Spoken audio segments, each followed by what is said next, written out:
Bonsoir et bienvenue dans le monde de demain.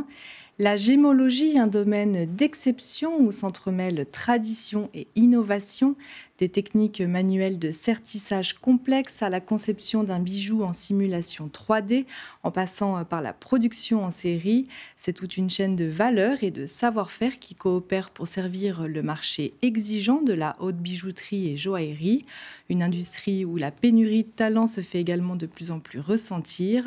Découvrez ce secteur exigeant où la rareté prend une valeur inestimable. Reportage Colline Hutz.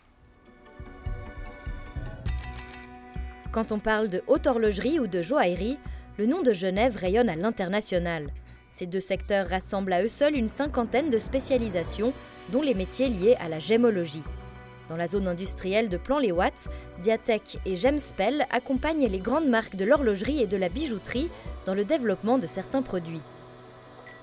On peut partir d'un dessin, à partir du dessin, faire une modélisation en 3D. De ce 3D, on peut ou l'usiner, ou partir sur une fabrication de bijoux par le département bijouterie. On peut sertir ces montres, on peut sertir ces bijoux, les polir bien entendu. On peut mettre à disposition les plus belles pierres à nos clients, les tailler sur mesure et à la fin donner un produit fini.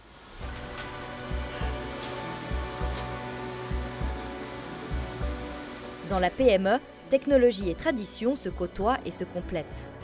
On a la partie industrielle qui est les machines CNC, où là on a clairement des robots qui vont passer les pièces, on a des gens qui sont dans le domaine très technique. Et on a les métiers d'art, le sertissage, la bijouterie, où là c'est des gens qui interviennent d'une manière manuelle et puis qui vont faire resplendir ces pièces avec leur savoir-faire.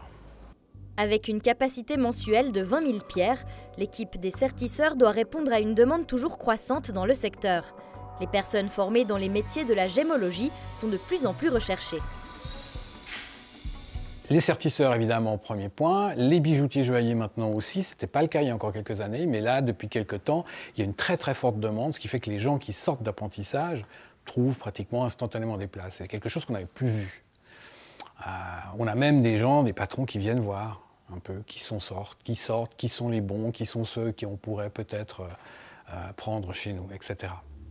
Pour se former dans les métiers de la gémologie, notamment en sertissage ou en bijouterie, deux filières sont possibles, en école au CFPR ou en dual dans une entreprise formatrice. L'apprentissage de lapidaire n'est en revanche plus possible dans le canton, malgré une demande en hausse dans les entreprises. L'objectif de l'ASMEBI, l'association romande des métiers de la bijouterie, serait de le réhabiliter. Depuis quelque temps, on a vu la joaillerie vraiment prendre beaucoup d'importance et de place et qui marche très fort, en plus de l'horlogerie, et ça s'est rajouté, je vais dire, en plus. Donc il y a une demande importante de lapidaires et de gémologues, mais le lapidage, malheureusement pour les lapidaires, il n'y a plus de formation, puisqu'elle a disparu, elle s'est éteinte, malheureusement il n'y a pas assez de demande. Donc aujourd'hui, ces formations doivent peut-être être revues sur des formations certifiantes sur peu de temps, sur 2 ans, 3 ans ou 4 ans. Pour obtenir ça, on pourrait voir ça avec le canton. Et l'ASMEBI va s'en charger d'ailleurs de mettre ça en place. Le travail du lapidaire est de tailler les pierres de couleur, contrairement au diamantaire qui s'occupe exclusivement de la taille des diamants. Un savoir-faire qui se fait encore plus rare. Pour Théo Massaoutis, il est essentiel de valoriser les métiers de la gémologie auprès de la jeunesse pour assurer la relève. Bien sûr qu'on encourage les jeunes à se lancer dans les métiers, que ce soit techniques ou artisanales. On a d'ailleurs un apprenti depuis maintenant 2 ans au niveau du sertissage. Le but c'est de continuer à former ces jeunes et je ne peux que les encourager à venir partager et s'imprégner de nos métiers qui sont fantastiques. Depuis 2018, le salon Gem Genève rassemble 2 fois par an les spécialistes des pierres précieuses à Palexpo. Une manière de rendre accessible et de faire connaître au grand public ce secteur du luxe. La prochaine édition aura lieu du 9 au 12 mai. Mathia Gaugin, bonsoir. Bonsoir Delphine. Alors vous êtes directeur opérationnel de Swissairland, une entreprise que vous avez cofondée et spécialisée dans le sertissage haut de gamme à Genève. Alors quels sont finalement les différents aspects du métier de sertisseur ? Oui, alors effectivement, il y a une quinzaine d'années, on a créé Swissairland avec Massimo. Et puis aujourd'hui, on s'est spécialisé effectivement dans les hauts de gamme, donc dans des pièces qui sont uniques ou en petite série. Donc c'est vraiment un métier qui exige une certaine dextérité. On a plusieurs types de sertissage, du mécanique au traditionnel jusqu'à la baguette invisible, qui est le saint graal, on va dire, du métier. Comment est-ce que les avancées technologiques soutiennent ou contribuent aux tâches du sertisseur ou de la sertisseuse? Alors effectivement, ça fait quelques années qu'on a des outils qui viennent nous aider, comme le Graveur Max, qui vient soutenir le métier du sertisseur. Donc c'est une machine qui fonctionne à air comprimé, qui va venir diminuer la force utilisée par le sertisseur. Donc ça diminue aussi les maladies sur le long terme, les arthroses, les problèmes musculaires.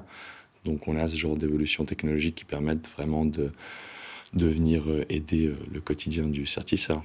Alors le marché du luxe est en pleine expansion. Quels sont finalement les impacts au sein de l'entreprise ? Eh bien, on a vu qu'aujourd'hui, on produisait quand même plus de pièces horlogères et de pièces joaillères. Depuis la fin du confinement, c'est vrai qu'on a vu une belle période s'installer en ce qui nous concerne. Aujourd'hui, je dirais qu'on a un peu un attrait du luxe qui est fort. Et puis, on n'avait peut-être pas ça ces dernières 15 années. Après la crise 2008, ça a toujours été un peu compliqué, mais c'est vrai qu'aujourd'hui, il y a une belle période qui s'est installée.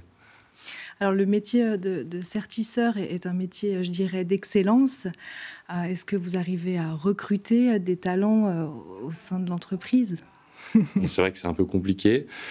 On a des jeunes qui sont intéressés de plus en plus, je dirais. On a vu qu'aujourd'hui, ils ont mis en avant énormément l'horlogerie. On a une école d'horlogerie qui a ouvert une nouvelle école au Tourbillon à Plan-les-Ouates, qui pourra accueillir, sauf erreur, 300 étudiants sur le long terme.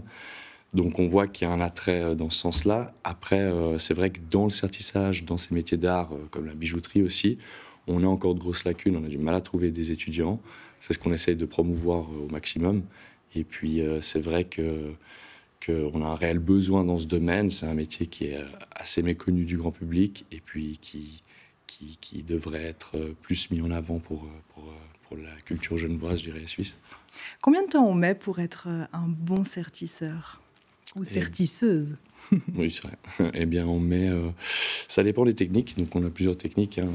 On a des techniques qui vont du mécanique au traditionnel. C'est vrai que le CFC qui est mis en place à Genève, c'est 4 ans. Et c'est vrai qu'on a besoin de, je dirais, 2 à 4 ans pour apprendre le métier du sertissage traditionnel. Tout dépend de la quantité de temps passé à pratiquer.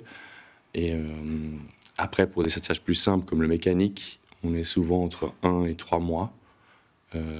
Et puis quand on parle de baguette invisible, on sera plus sur des années d'expérience.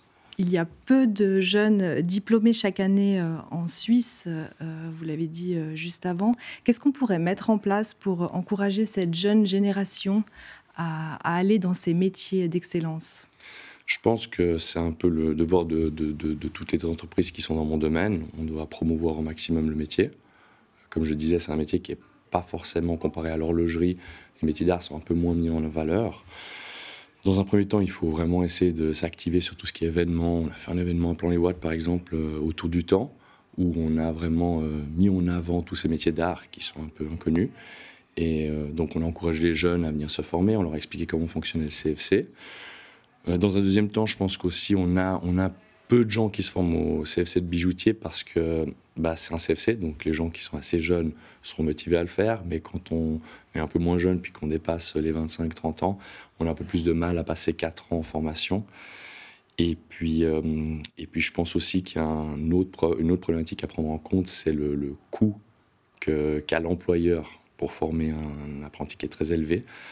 Surtout dans la première année, où on est à des montants qui ne sont pas forcément faciles pour des entreprises qui sont des PME ou des petites entreprises. Et l'idée pour moi, ce serait, on en discute avec l'État, ce serait d'essayer de faire comme l'horlogerie, de faire un CFC déjà sur 3 ans peut-être. Aussi, on essaierait d'éventuellement voir pour prendre une première année en formation à 100% à l'école, ce qui serait bien. Ce qui réduirait ce premier coût qu'on a en tant qu'employeur. Et puis, ce serait déjà 2 bonnes choses qui seraient faites. Et face à cette guerre des talents, qu'est-ce que vous mettez en place dans l'entreprise pour rester compétitif?